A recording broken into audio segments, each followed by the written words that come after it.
അടുത്ത ക്വസ്റ്റ്യൻ വളരെ direct question ആണ്. അതായത് നമ്മുടെ സോൾട്ട് അനാലിസിസ്, കാറ്റയോൺ അനാലിസിസ് എന്നുള്ള ക്വസ്റ്റ്യൻ ആണ്. കാറ്റയോൺ അനാലിസിസിൽ എന്താണോ നമ്മൾ തന്ന സ്കീം അത് പഠിച്ചൊരു കുട്ടിക്ക് ഡയറക്റ്റ്ലി ആൻസർ ചെയ്തതിലൊന്നും ഡിസ്ക്രിപ്ഷൻ ഒന്നും ആവശ്യമില്ല.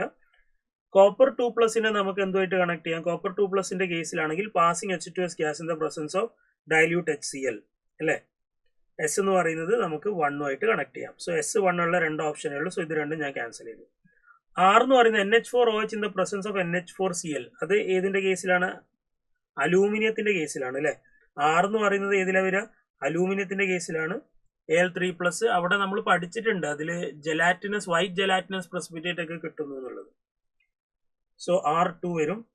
അപ്പൊ S1 R2. What about Q? NH4 twice CO3 in the presence of NH4OH. Q ഏതിലാ വരിക? Q വരുന്നത് ബേരിയത്തിന്റെ ആണ് അല്ലെ. സോ ഇറ്റ് ഇസ് ബേരിയത്തിന്റെ അസസ്മെന്റിൽ നമ്മൾ ചെയ്യുന്നതാണ്. സോ Q എന്ന് പറയുന്നത് it should be connected to 4. And passing H2S gas in the presence of NH4OH അത് ആരുടെയാണ്? Mg2+ന്റെ ആണ്. സോ P എന്താണ്? സോറി, Mg2+ അല്ല, Mn2+. So P is 3. So ഇത് ഡയറക്റ്റ് ക്വസ്റ്റ്യൻ ആണ്. ഒന്നുമില്ല, സ്കീം പഠിച്ചൊരു കുട്ടിക്ക് ഈസി ആയിട്ട് ചെയ്യാം. ഇത്രേ ഉള്ളൂ.